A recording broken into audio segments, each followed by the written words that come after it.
I just want you to know that I've had enough comedy for one day. So this is going to be serious.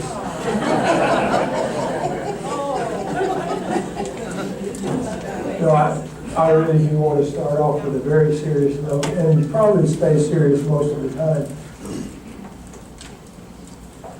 Last year, when we were not able to come to RoundUp, we constantly received telephone calls throughout the months from Madge, my sweet sister-in-law, Madge Miller, and she was constantly saying, I'm so looking forward to RoundUp 2014. And we heard this over and over and over. And we were, of course, we're looking forward to it also. But at least as we entered the room, we could see her face. The picture over there. So that's good. Every time I look at it, I think of the last many phone calls that we got from her. And I want to make one more comment concerning the quilt and a picture that you saw. If you look at the top right and go over 4 blocks, right in the center of the 4 blocks is Route 66.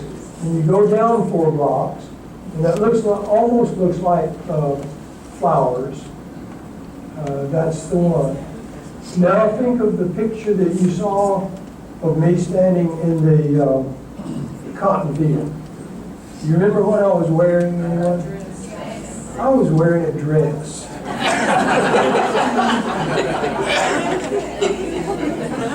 This is serious. You have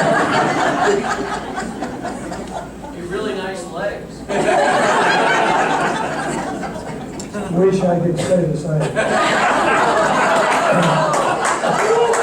But Nick and I go way back. Not far enough.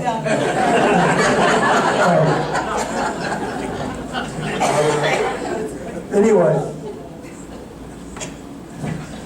many of the dresses and shirts and so forth that were made in the 1930s were made out of material from flour sacks and feed sacks and so forth. And that's what that square represents, and there are a few other places where that same representation is there. Someone said yesterday that I should write something about everything that's on there. That's a big assignment, but anyway, I think I can do it, and if the person who buys it puts in another extra, then I will be glad to do that.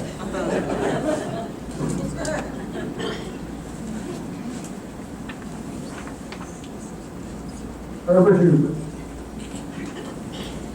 campaign of 1932.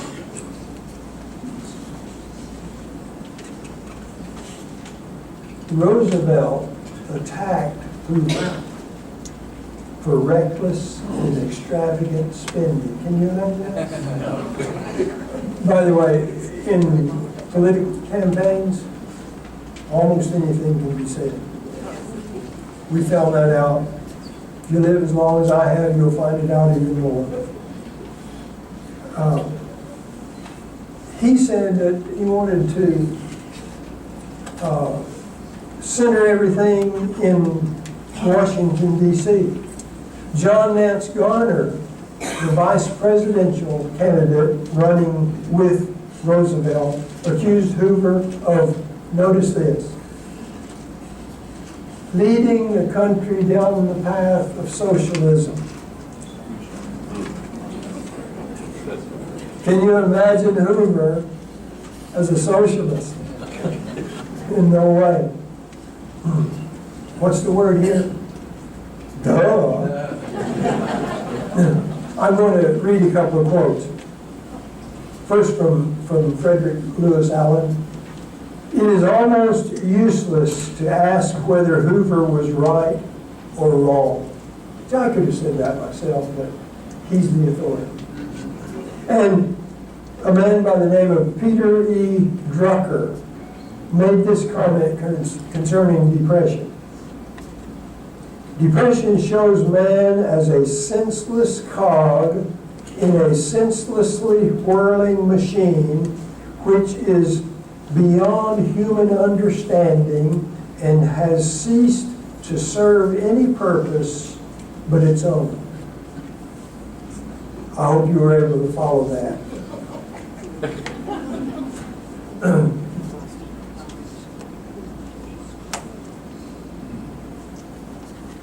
What about Lou Hoover? In many ways, she set the stage for Eleanor Roosevelt, but without fanfare. This is, I think, one reason we don't hear very much about Lou Hoover. A great lady, and did so much for her time in history, her brief time. But what do you know about her? I knew nothing until I was asked to teach this class. I knew nothing about her. I had taught history for 36 years officially and knew nothing. She was probably the most traveled first lady in history, with many, many other varied experiences. She made speeches on the radio, many of them. She was the first lady to do that. She didn't have her own program, but she was a guest speaker over and over. She was known to have an excellent radio voice. Now, when I say that concerning someone in the 1930s, I don't know if you have heard very many speeches in the 1930s, recorded speeches. Her voice was high, squeaky.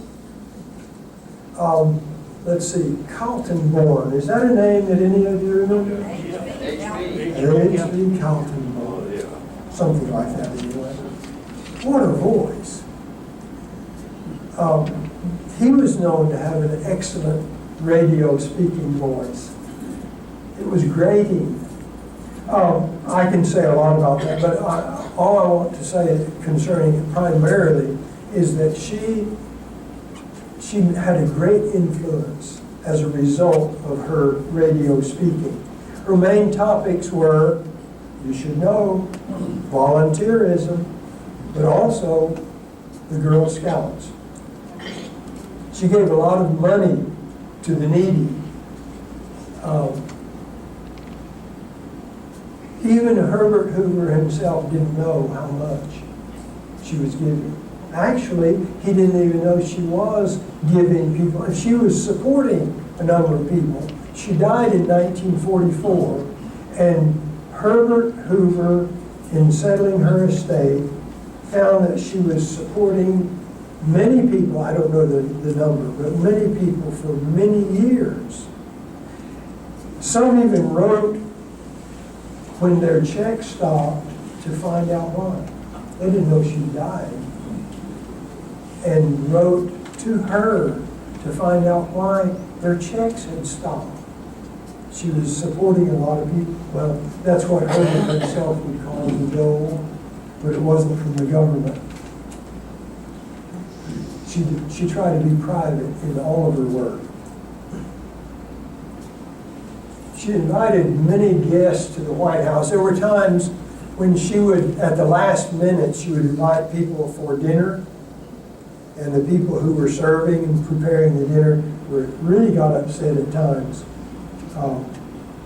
She invited the first black woman to the White House, the wife of a congressman from Chicago. It was the first black since 1901 when Theodore Roosevelt invited Booker T. Washington. Some Southern publications, pause here accurately here, some Southern publications said she had defiled the White House. Now, that's easy to understand if you understand the time.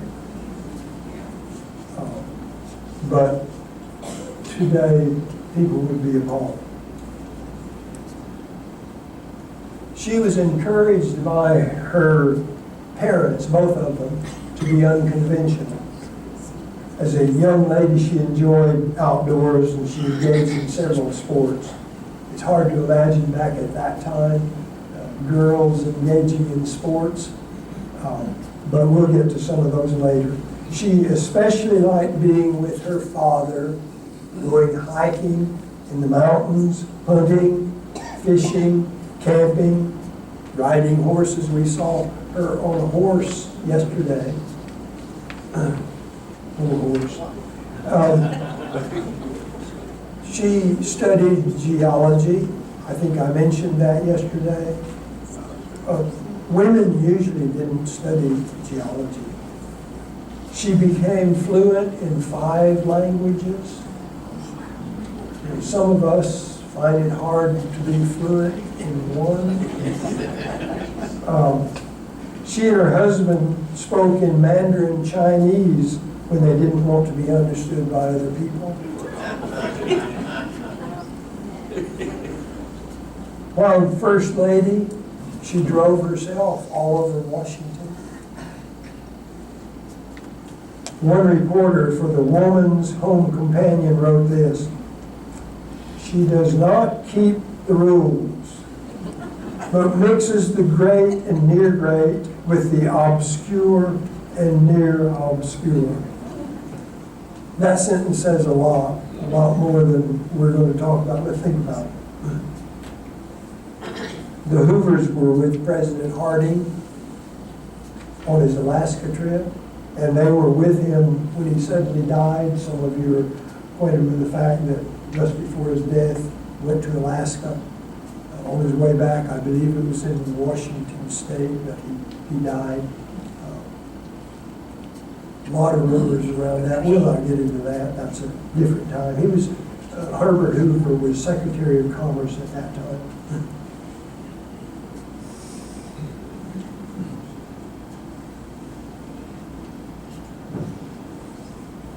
She was active in the community after 1933 in community affairs of all kinds. Before the White House years, she was both vice president and president of the national organization, the Girl Scouts. She was elected national president again, serving from 1935 to 1937. This picture is with the Girl Scouts. She was active in the cookie program.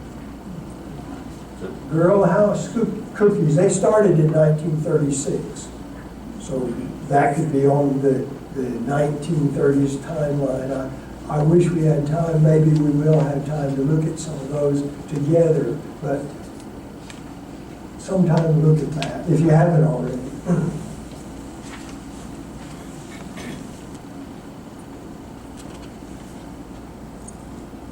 I keep trying to get ahead here. One more thing about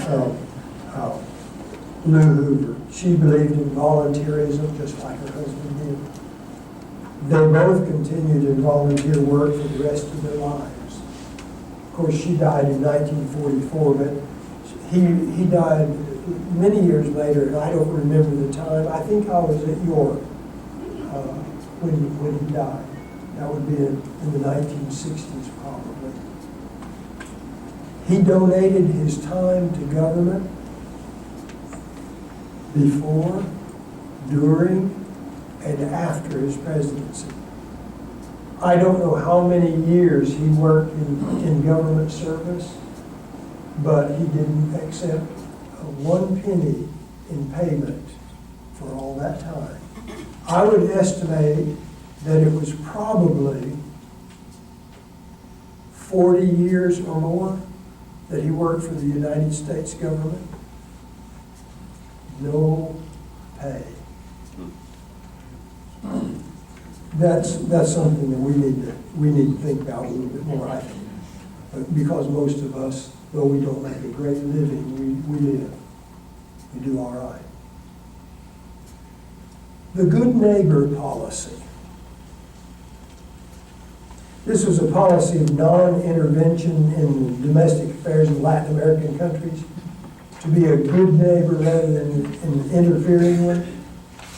Earlier, the United States had intervened in the Latin American nations to protect our interests,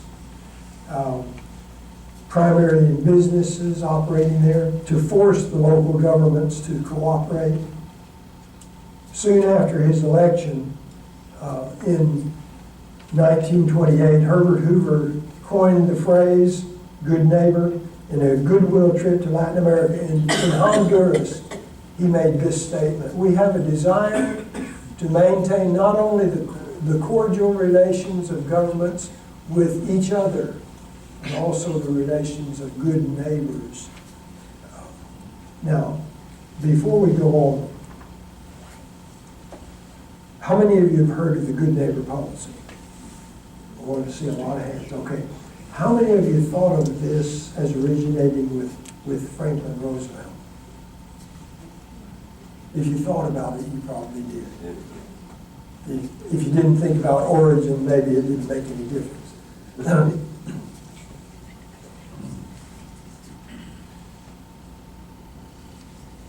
We'll come back to that.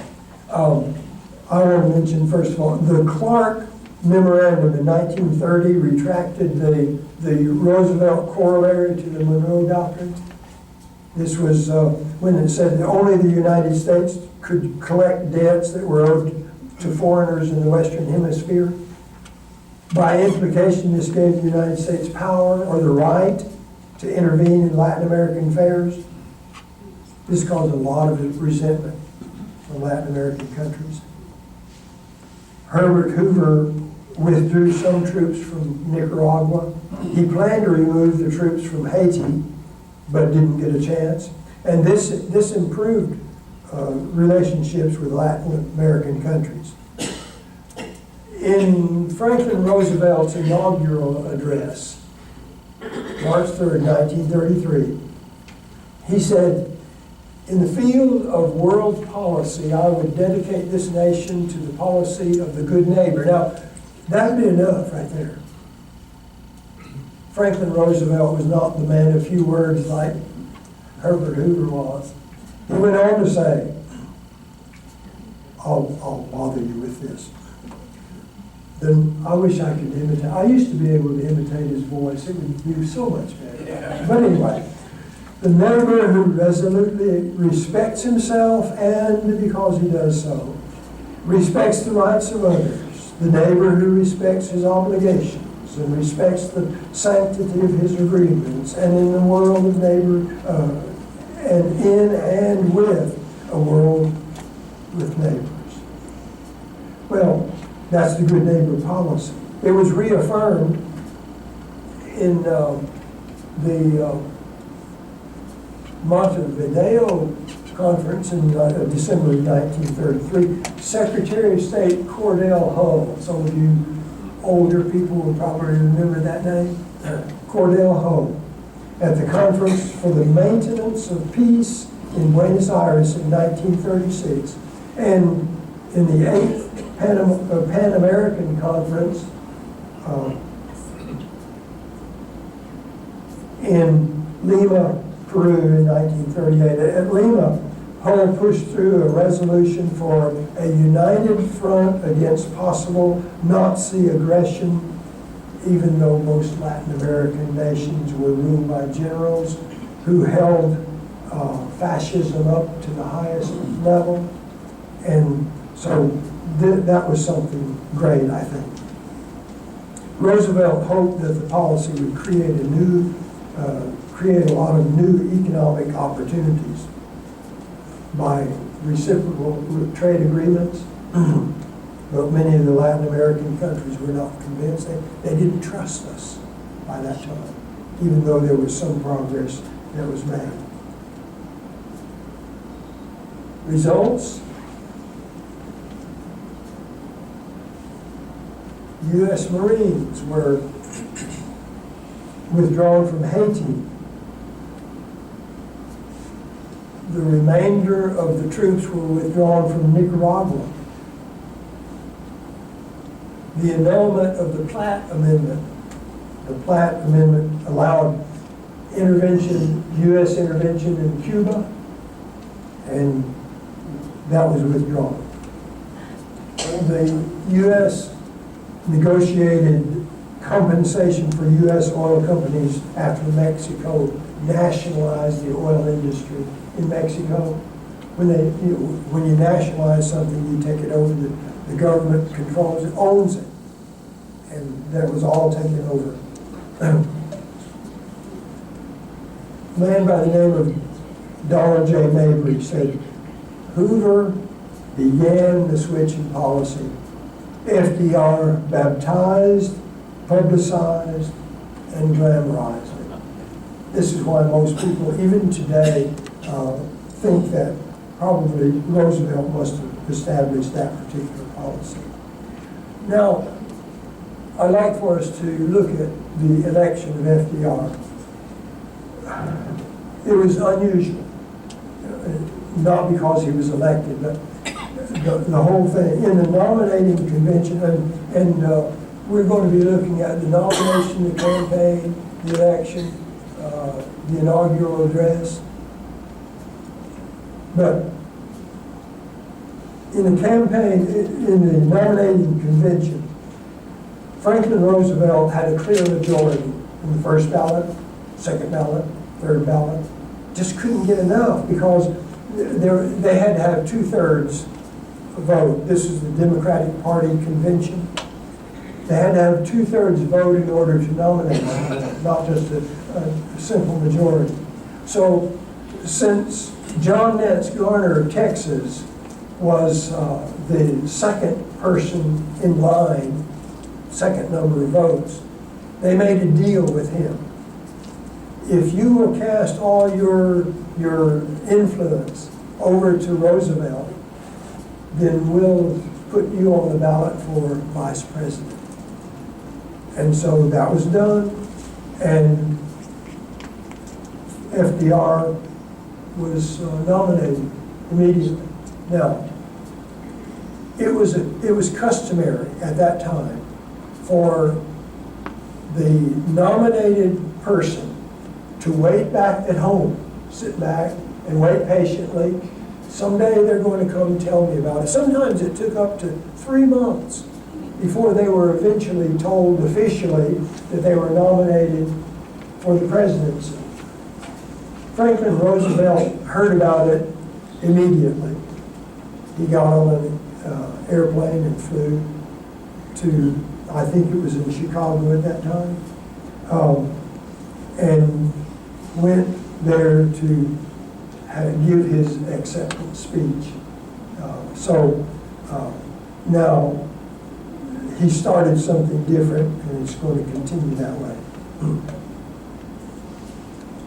During the campaign, Roosevelt constantly blamed Hoover for the Depression. He promised a New Deal. The campaign showed a disagreement over the remedies of the Great Depression.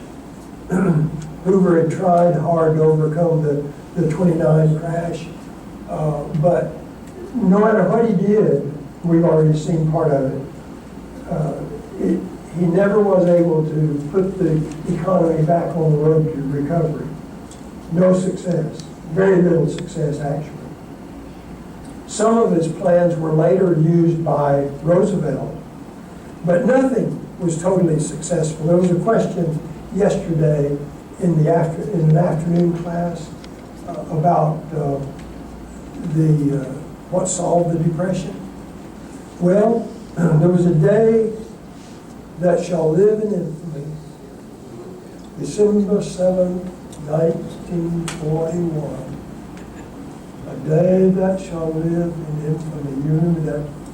Well, the bombing of Pearl Harbor and the United States entry into World War II is what solved the Depression. There can be no doubt about that. I don't even think there are any theories otherwise, but there can be no doubt about that. In the election, well, look, but anyway, I had to throw that in.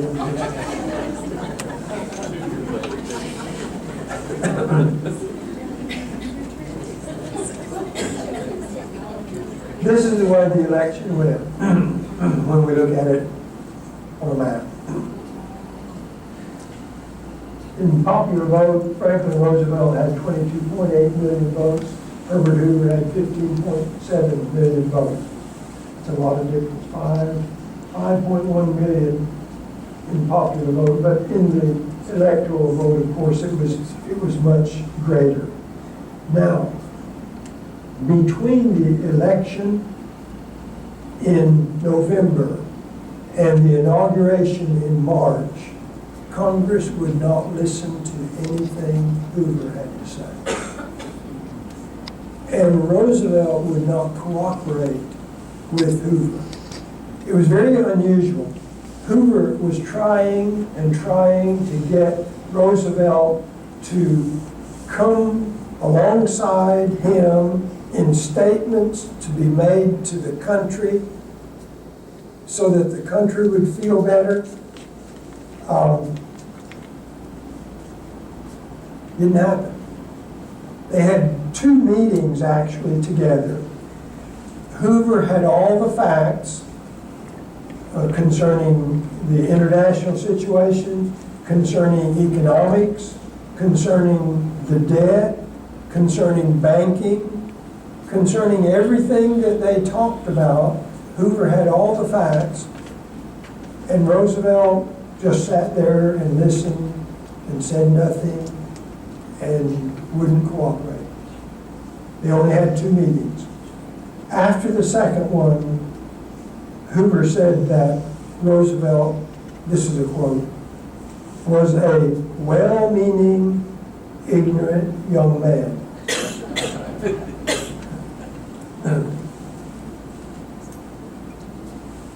Hoover was the first defeated president to ask the incoming president for any kind of advice at all. And it didn't work. He tried. Frederick Lewis Allen said that Hoover was convinced that Roosevelt was, this is a quote, ready to see the country go to pot in order to get credit for rescuing it. Now see, that's the way Hoover looked at it even before Roosevelt started his New Deal. Roosevelt and his advisors, though, were afraid of some hidden agenda. That's what they called it. A hidden agenda that could have political dynamite. David Kennedy in the bibliography is the one who made that statement. But Hoover was not thinking as a politician. See, Franklin Roosevelt was thinking as a politician. He was very experienced in politics. He was even governor of New York before he became president. Hoover served in a lot of political appointments, but none requiring politics. Kennedy made this statement. He said, it was a magnificent gesture of statesmanship. You know, we don't hear that word statesmanship very often anymore.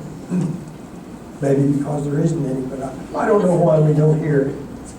But that was made concerning.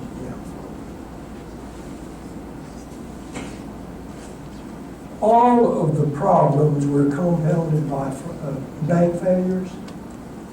In 1931, there had been hundreds of bank closures and many people started hoarding gold. In early 1933, it appeared that the entire banking system would collapse. Between the election and the inauguration, as we've already seen, Roosevelt wouldn't agree to any joint statements that could have made people feel better.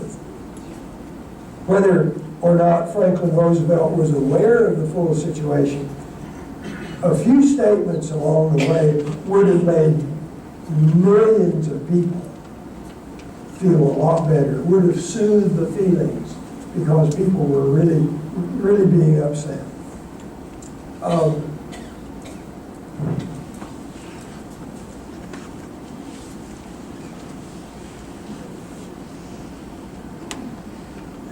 There were lots. I like cartoons. I don't know if you do or not. Cartoons are a part of my nature. When I look at myself in a picture, it's a cartoon. That's for somebody who made a comment yesterday. I will not quote. Roosevelt began Inauguration Day by attending a brief service at St. John's Episcopal Church. And then in the inaugural address, the only thing we have to fear is fear itself. You remember that? It gave most people confidence. That's what people needed at the time. His personality just came across to people. It was great. His apparent self-confidence also caused a lot of people to think that he had the right answers for everything. He left the impression of bold leadership. He didn't have anything to lead yet, but he left the impression of bold leadership, and this was in contrast with Hoover's seeming lack of decision. Of course, Hoover made lots of decisions, but it didn't appear that way to the people. Many of the reforms were hastily drawn and weakly administered. That's a quote. See, that's not from me. He was to inherit many of the problems that presidents are supposed to be able to fix. Look at that cartoon. He had previously told reporters in explaining his lack of cooperation with Hoover, he said, "It's not my baby. It's not my baby." Now somebody draws a cartoon and says, "It's his baby now." And notice all of the problems, the bank failures, unemployment, economic measures, all of the budget problems, all of these things. They're his baby now. He's in it. Most of his policies were formed or tried after listening to conflicting ideas expressed by his brain trust. You remember that? It was a group of 6 men, 3 professors, a lawyer, a financier, and one of his counsel while he was governor.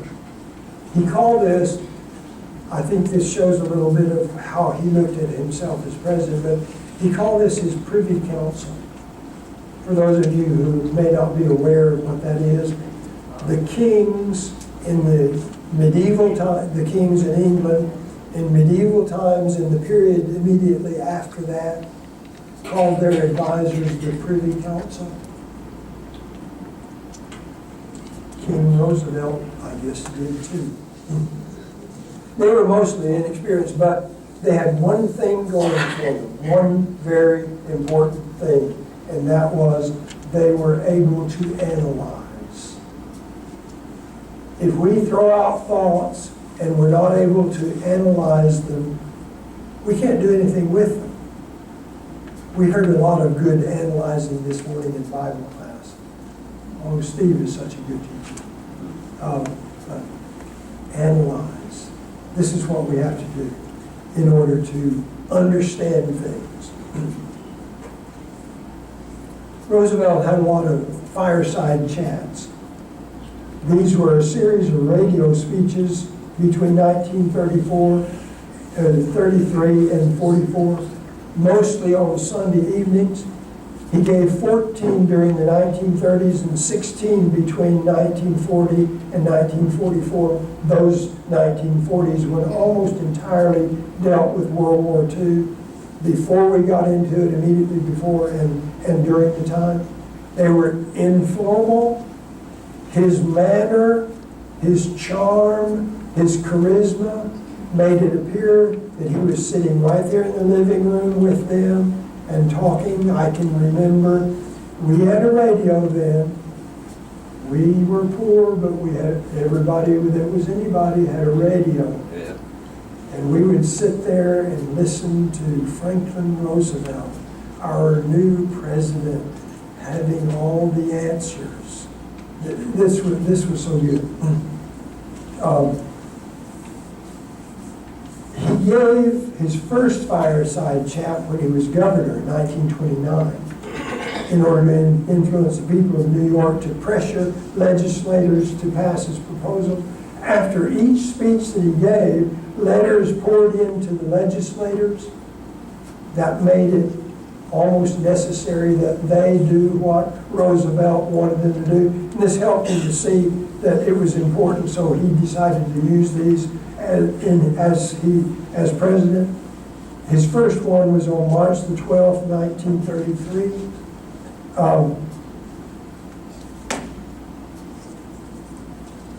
The term fireside chat was coined by Harry C. Butcher of CBS. He used this term in a press release before Roosevelt's second speech, May 7, 1933, which outlined the New Deal program. The term helped to popularize the speeches, which were anticipated by millions of people. He began many of them with, "My friends." That's very important. He was drawing the listeners close to him, friends. He usually closed by appealing to God, and then they played the Star Spangled Banner. So it had everything. Friends, God, and country. And they were great. Every one of them. A few of the titles. On the bank crisis was the first one. First, he praised their attitude. He explained, Allen wrote this, he explained to the people of the country with admirable simplicity, clarity, and persuasiveness just how the reopening of the banks would be managed and how his hearers could help to make the process orderly. And then he went on to say, quiet, uncondescending, clear, and confident. It was an incredibly skillful performance.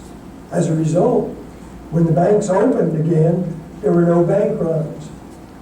People were totally convinced that what Roosevelt had decided and what Roosevelt, I guess you could say, forced in connection with the banks, that's the way it was. And they were expecting great things.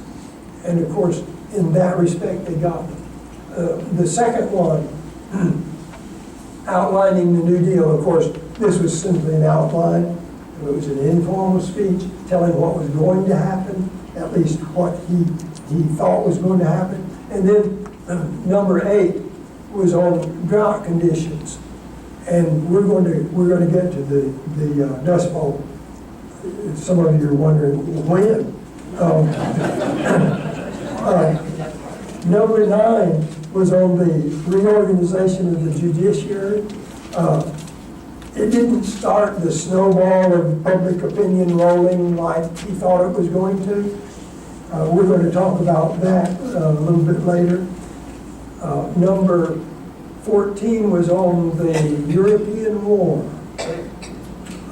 Now, the White House mailroom, staffed by one person during Hoover's day, had to hire 70 people to handle all the correspondence that came in as a result of these.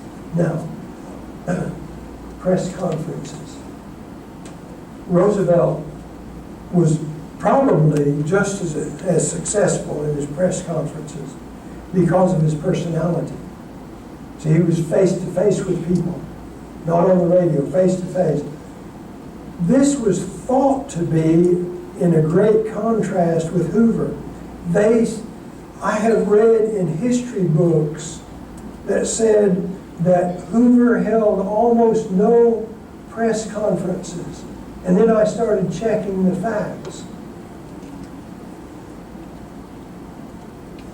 Hoover actually held more press conferences in 1932, his last full year as president, than Roosevelt did from March 1933 to March 1934.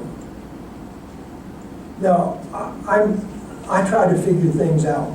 Why would people think this and he actually write it down and publish it? My conclusion is that the rumor got started because newsmen were so unexcited about Hoover's press conferences. They didn't like them at all. When they weren't impressed with Hoover, and therefore they didn't like his anything that he had to say. So the rumor started that he didn't hold any press conferences. Roosevelt held a lot more. Well, actually, that's not so. Some historians have said that Hoover's press conferences were usually held twice a week. I checked on that. They were not quite once a week on average. And in the summertime, June, July, August, I think in all the years that he was president, he held probably 2 press conferences during those summer months. So sometimes history books can get it a little bit wrong. But anyway, the press conferences were very important. And the first one was held just 5 days after he became president. 125 newsmen crowded into the Oval Office.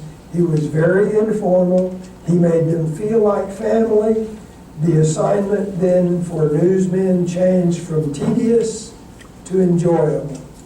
I personally would like to have been in on some of them because of the kind of person that he was. What kind of a deal was the New Deal? I want us to look at this particular quote, and then we're going to have a break. David Kennedy, and by the way, I have no doubt about his book that's in the bibliography. I have no doubt that it's in the library here. It should be. The entire series should be. He only authored one of them. He said, the 100 days and beyond them, the New Deal itself, have puzzled historians seeking neatly encompassing definitions of this politically created era. Let that soak in a little bit while you're on break.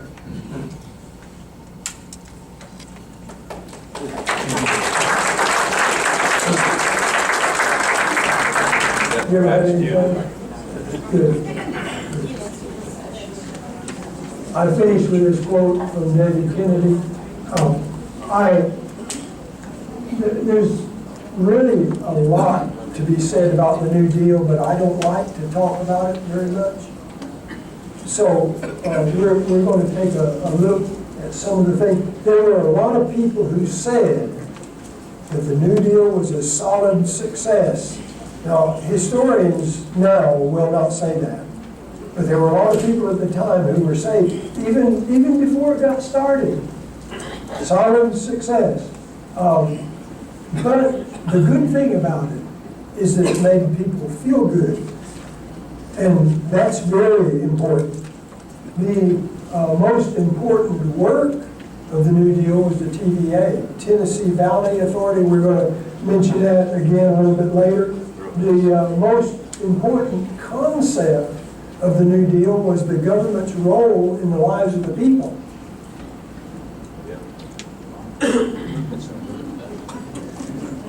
Hoover was accused of of trying to get too much government control.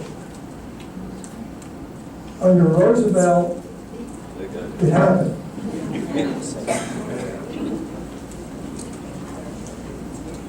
The New Deal programs fall into three categories: relief, recovery, and reform. We'll look at that a little bit later, but first of all, we need to look at the Supreme Court.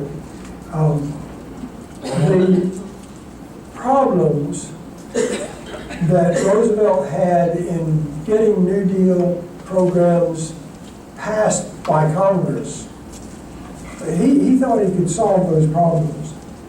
His greatest mistake, probably, in his great number of years as president, his greatest mistake was trying to change the Supreme Court. Pack the Supreme Court, that's the term that we use. He tried to pack the Supreme Court with men who would uphold the New Deal programs. He asked Congress to increase the number just enough to shift power to his favor, to favor the New Deal.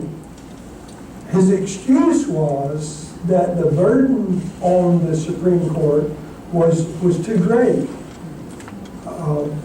They have too much work to do. By implication, he was saying that they were too old. Now, most of them were over 70 years old, but that's not too old, is it?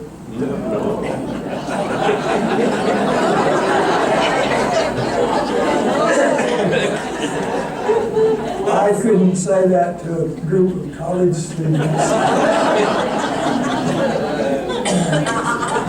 Oh, the opposition was great. Congress, one term used, Congress was intense in their denunciation of this program, this idea. Public opinion was overwhelmingly against it. Even the most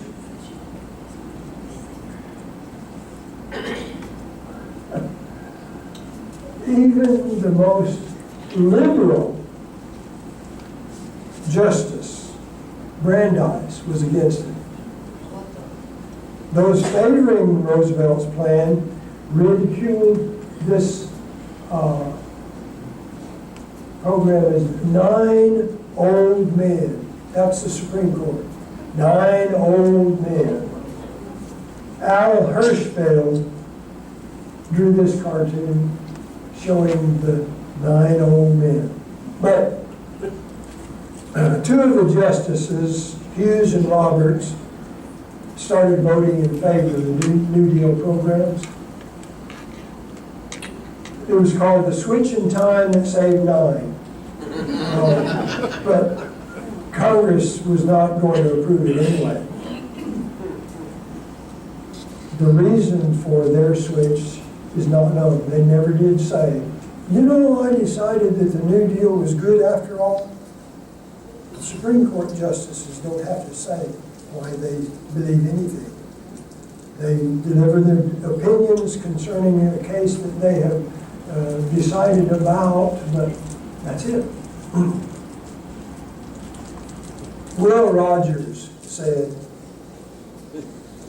I don't make jokes. I just watch the government and report facts.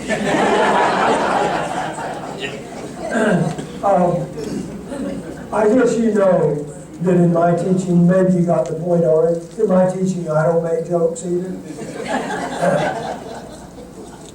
I want to illustrate that.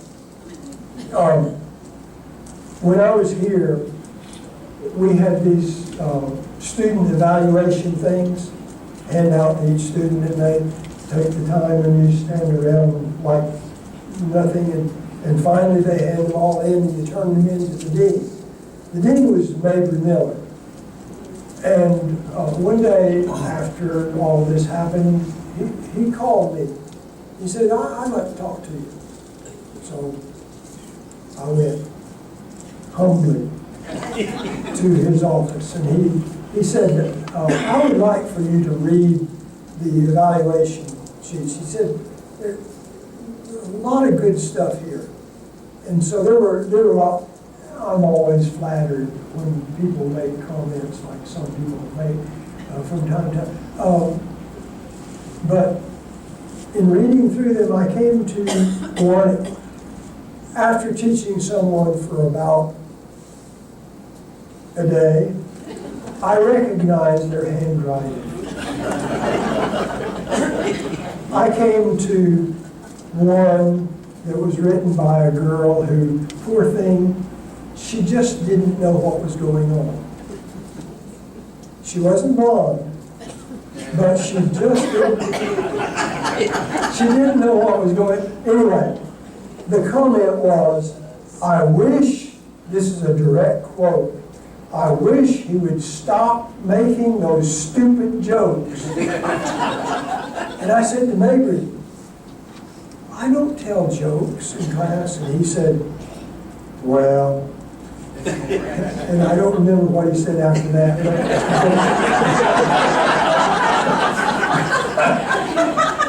I have selective memory. In effect, he would say, you say some things from time to time that people take as jokes. But I don't tell jokes. Will Rogers didn't either.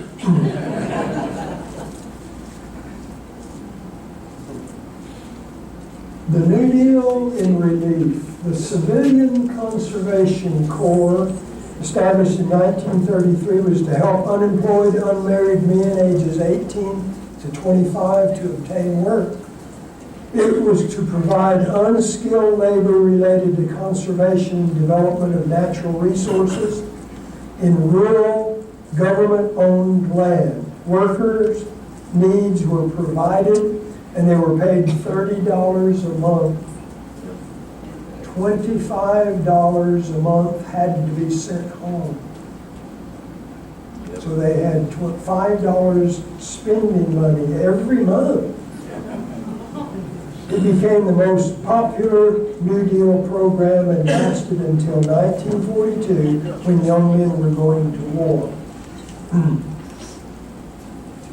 Here's a picture of CCC guys making a road.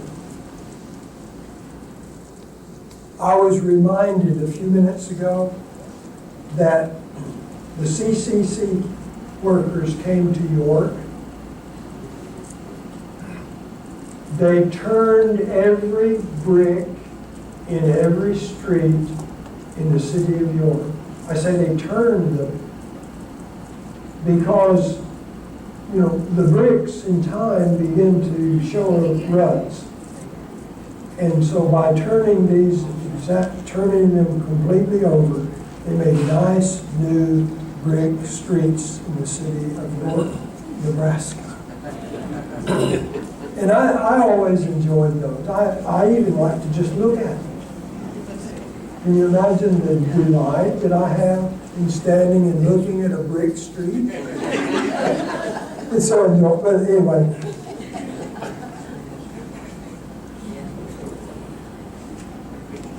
They expanded the Public Works Administration. It was started under Hoover's administration.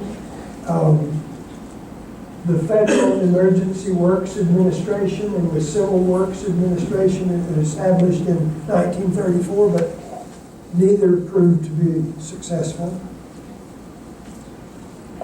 The WPA, Works Progress Administration. Notice the hammer. Notice the hammer. I had planned a lot more squares to have symbols from, and I really wanted an eagle. And our son Russell drew a stylized eagle.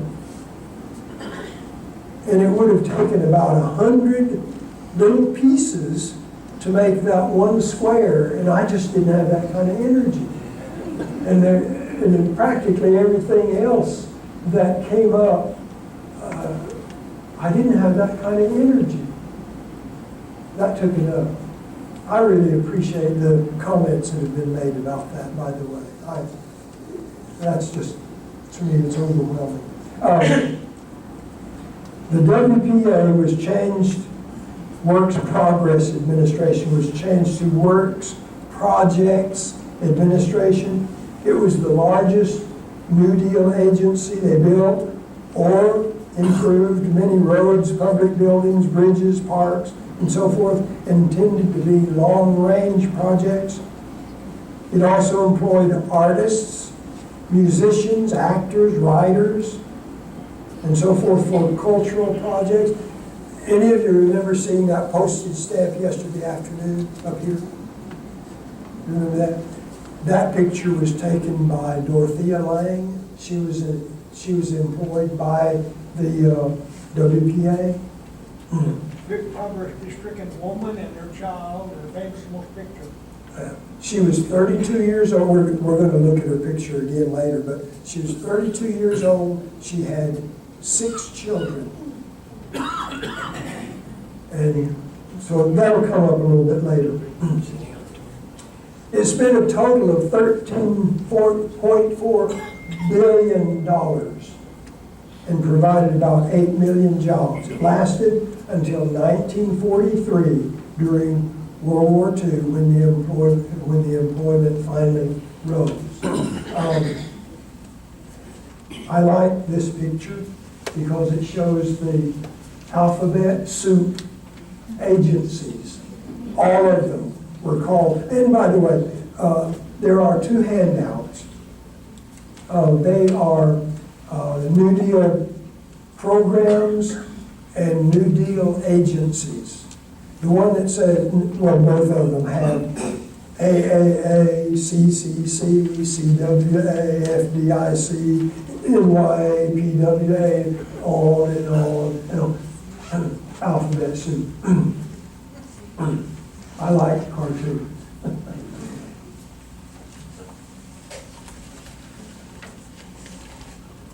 Recovery. The National Industrial Recovery Act set up the National Recovery Administration in 1933. It was declared unconstitutional in 1935. It set, it fixed prices and wages and standards of equality. Now the standards, that was a good thing. The other probably was good, but it was declared unconstitutional. Chief Justice Charles Evans Hughes, Chief Justice from 1930 to 1941, he was the one who wrote the majority opinion. Looks stern enough, doesn't it? He wrote twice as many opinions as all the other justices put together. Besides his other political offices, he was the first president of the Northern Baptist Convention in 1907. A very powerful and influential man. The Tennessee Valley Authority, this is the Norris Dam. It was partially completed when this picture was taken.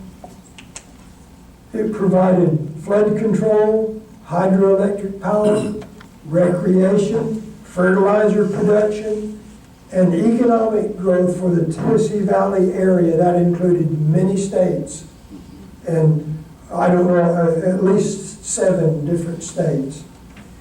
The Norris Dam is about 30 miles north of Knoxville, Tennessee. It was named for Nebraska Senator George Norris. He was one of the main supporters of the TVA, and the TVA became the greatest New Deal program, I think.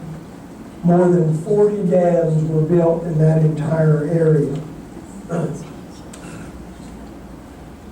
The Agricultural Adjustment Act regulated production of farm crops by paying farmers To not do anything, no, that's not right. To reduce the production of certain crops. If you'll produce less, we'll pay you. Sounds good. Money was raised from a processing tax on those products. It also made loans to farmers who stored crops on their farms. It was declared unconstitutional in 1936 because the Supreme Court ruled that government could not regulate production and could not levy processing taxes. So it was taxing one group in order for the benefit of another group. That's the easy way of saying it. The Social Security Act of 1933 gave old age and unemployment insurance and other benefits funded by payroll taxes. I see a lot of smiles. Not the same as it used to be, but that's beside the point. We're looking at the 30s. In 1937, it paid out almost $1.3 million. In 1938, it was almost $10.5 million. In 2008, it was over $600 billion. And then there were some acts that dealt with housing. I was going to say more about the Social Security, but I'm not going to.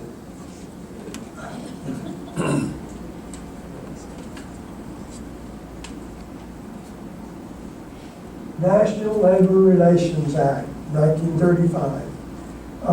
Employers could not interfere with employees who wanted to join a union. In this picture in which Franklin Roosevelt is signing the National Labor Relations Act, Frances Perkins is standing behind him. She was the first woman cabinet member. She was selected as Secretary of Labor. I never have been able to straighten that out in my mind. Because there were more men in the labor force, and the woman was selected as Secretary of Labor. But anyway, she was the leading voice for Social Security before it was passed. She fought hard for minimum wage laws, and I think that was the reason she was selected. As governor of New York, Roosevelt had appointed her to the state's labor commission. So she had a lot of good going for her. The Fair Labor Standards Act established a 44-hour work week, pay for overtime, a minimum wage of 40 cents per hour. At this rate, a person would make $17.60 a day at the minimum wage, working 44 hours. Excuse me, not 17 a day, $17.60 a week, working 44 hours. And that was good. That was good. I don't want to live on that, but that was good. Many in the 1930s complained about too much government control. During the campaign, Franklin Roosevelt had suggested that Hoover was leading the nation into more government control, but as president, he was constantly pushing for more and more. But Roosevelt warned against, during his presidency, he said that the new powers of the government must be carefully controlled because misused power would provide shackles for the liberties of the people. When you have time, look over the New Deal programs and the New Deal agencies in your handout.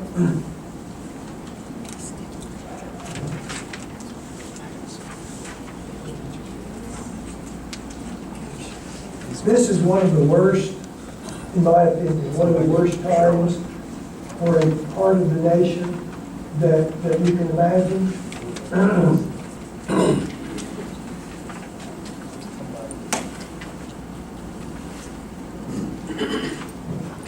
Some of you may have seen the TV series. I believe there have been two, but just recently, there was a good TV series on, this was last year. Much of the narrative was by Timothy Egan. He was the author of The Worst Hard Time. The series, the TV series was very thorough on the causes, and we're going to look at the causes a little bit later on. But just a comment on this book. I spent a lot of time when I was growing up with a cousin. Every time we could get together, excuse me.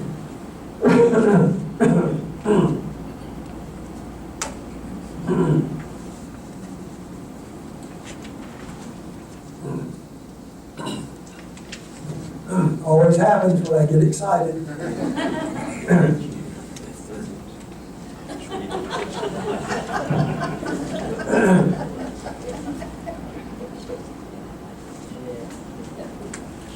My cousin Roger,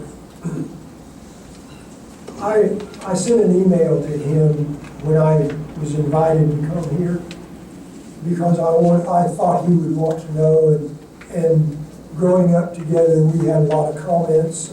In fact, I can remember when Dewey was running against Roosevelt, and they were saying, vote for Dewey and Bricker and bring the boys home quicker. That was during World War II. And I remember Roger running around saying that all the time. Well, we had lots of fun, you can tell that. But he said, I just finished reading a book, The Worst Hard Time by Timothy Egan. He said, I'll send you that book. And finally he sent it to me. He wanted me to keep it, of all things. And he even wrote a little thing to me in here. To you, Bobby.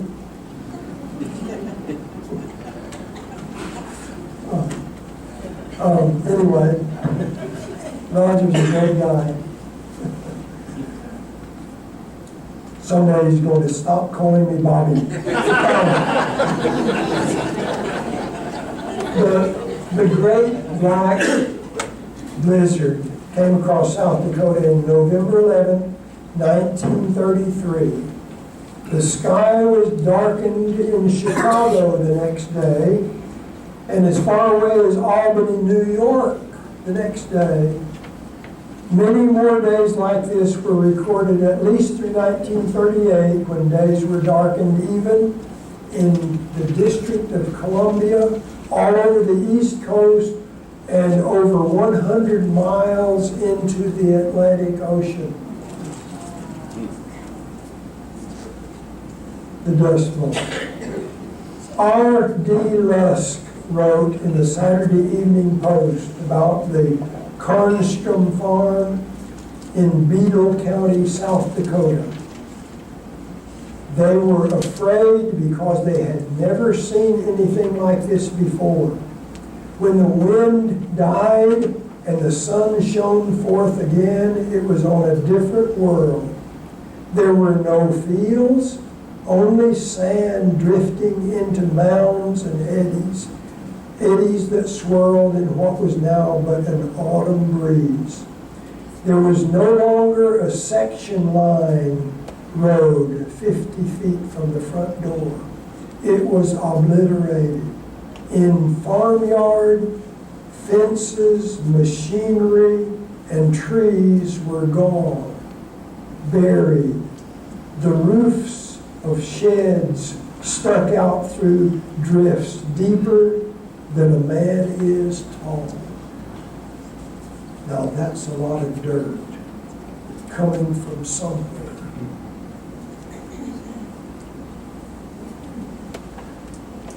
There had been many dust storms through the years. For example, in September the 14th, 1930, a windstorm went from southwest Kansas through the Oklahoma Panhandle into the Texas Panhandle.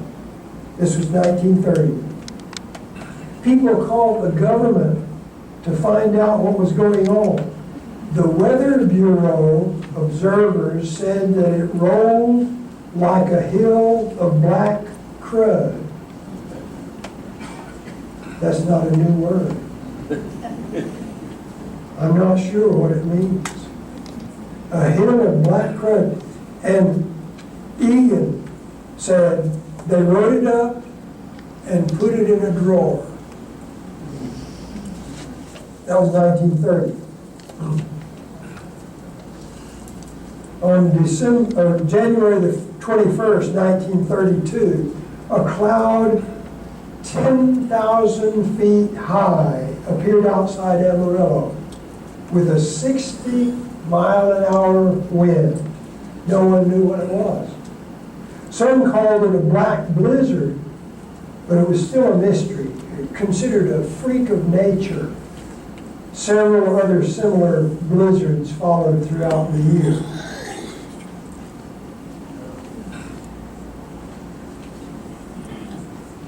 Just try to picture yourself standing on that road, way up there about the 10th fence post up the road.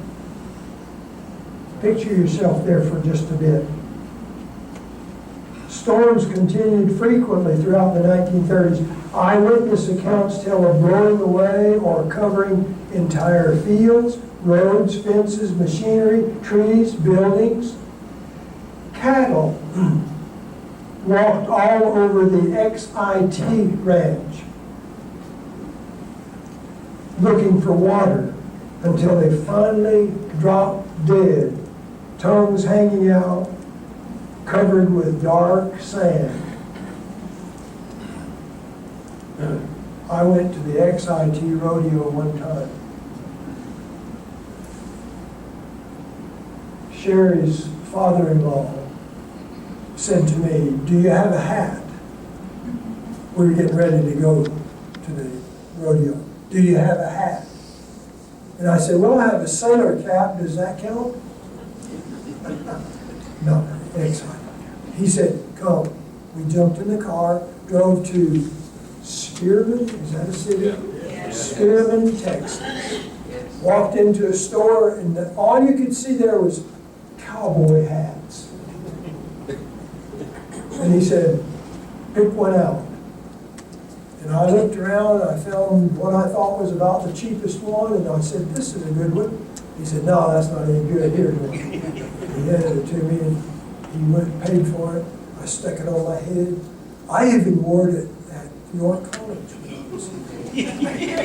once. I have great memories of XIT. Anyway, in many places, they were ordered to shoot the animals because of the dust storms. Mercy killings. Now, for some it provided little food. But they were told in most cases, do not eat these animals. Government control.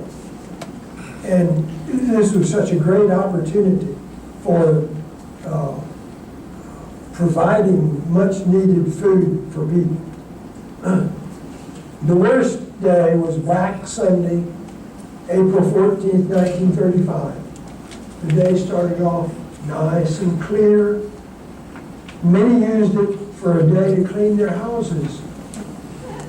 They were filthy, dirty from previous storms. And so they were cleaning their houses. There was a cold breeze that started, and it came rushing in, and it was fast, and it was dark, and it was filled with static electricity. A lot of people said they were knocked down by the electricity caused by the storm. I can't imagine that. Egan said that it produced enough power to power the state of New York. I don't know how much that is. The storm carried twice as much dirt as was dug out of the earth to create the Panama Canal. More than 300,000 tons of dirt was moved on that day. One report said that Oklahoma had lost 440 tons of topsoil that day. We can't afford to lose topsoil. Many people died. Somebody asked a question about this yesterday in another class. Many people died of dust pneumonia.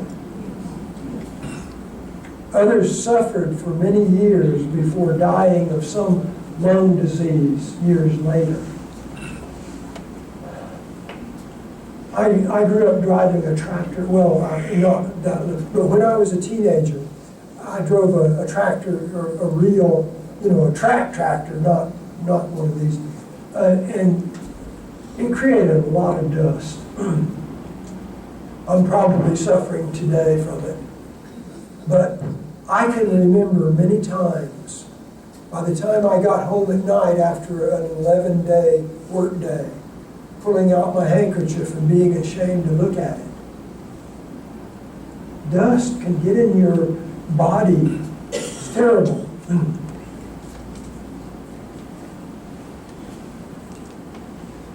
There was a pilot by the name of Laura Ingalls, not somebody we've heard of before probably. She was trying to set a record for non-stop flying across the continent. She climbed 23,000 feet in an attempt to get over this duster that they call it, that's the way they call it, but she had to turn back.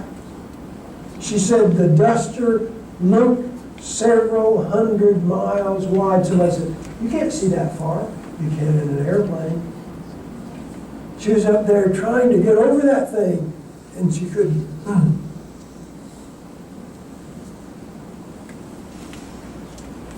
These are, I think they showed up better on my computer, but these are terrible pictures. Now, excuse me.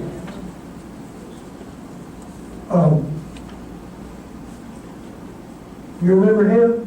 Yeah. Pampa, Texas. He was from Oklahoma, but he was living in Pampa, Texas. And he listened to a woman explain that this is the end of the world. And there were a lot of people who were saying that at the time. So he wrote, so long, it's been good to know you. You know that song? Everybody from Oklahoma should know that song because Woody Guthrie wrote it. Now, he left his wife, not in bad circumstances. He left his wife and 3 children in Texas and joined the Okies going to California. We're going to talk about the Okies later. After making enough money as an entertainer in California, he sent for his family. Hard times caused him to be a fellow traveler. You know what that is? That's a person who's convinced that the communist way is the right way, but they don't join the Communist Party because they don't want to pay the fees. And so they're called a fellow traveler. When I was in college at Hardy, I heard about fellow travelers quite a bit. And it was a period of time in which a lot of people were accused of being communists and fellow travelers and pinkos and so forth. Didn't come out right. Pinkos. His best known song, I think, is This Land Is Your Land. The East Hill Minstrels, when I was at York College, would sing that song. That was one of their favorites. Well, Woody Guthrie wrote it because he did not like God Bless America. Now, I used to like that song. But when I read that, I kind of wondered about it. But anyway, that's just personally. I see that our time is just about, we're going to, I did it again. He was a real Okie.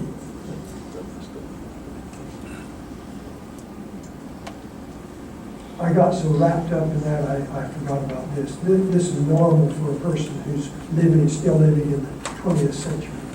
We're going to leave it at this, and tomorrow we will pick up at this point.